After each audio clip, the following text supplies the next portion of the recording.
जिंदगी में सत्संग बहुत जरूरी है साहब। सत्संग का मतलब समझते हैं? सत परमात्मा का नाम है। परमात्मा का चिंतन बहुत जरूरी है।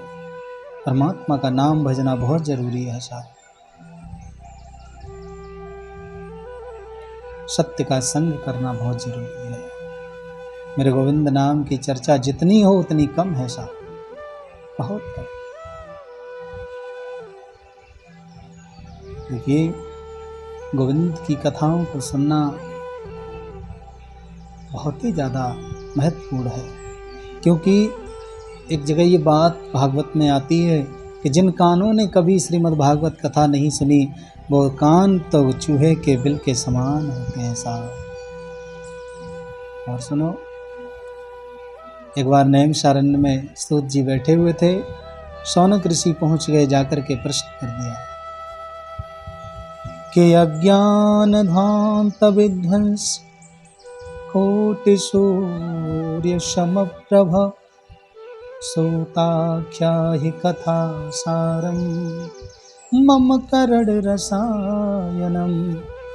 हे सूत जी, आप अज्ञान रूपी अंधकार को दूर करने में करोड़ों सूर्यों के समान हैं, कोटि सूर्य समप्रभ। आप कोई ऐसी कथा सुनाइए, ऐसी कथा का सार हमें सुनाइए जिसके सुनने से हमारे कानों को रस प्रदान हो, अमृत रस प्रदान हो। सूत जी ने भी बहुत सुंदर जवाब दिया कि शौनक जी, आपने बड़ा सुंदर प्रश्न किया है। एक बात और कहूँ, संतों के पास जाकर के कभी धन दौलत नहीं मांगनी चाहिए, कभी घर मकान नहीं मांगना चाहिए, कभी अपने जीवन के सुख का वैभव नहीं मांगना चाहिए। संतों के पास ये जाकर कभी प्रश्न नहीं करना चाहिए कि धंधे में बरकत कैसे होगी, हमारे काम कैसे चलेगा, खेती बाड़ी कैसे होगी, फैक्ट्री में बरकत कैसे आएगी।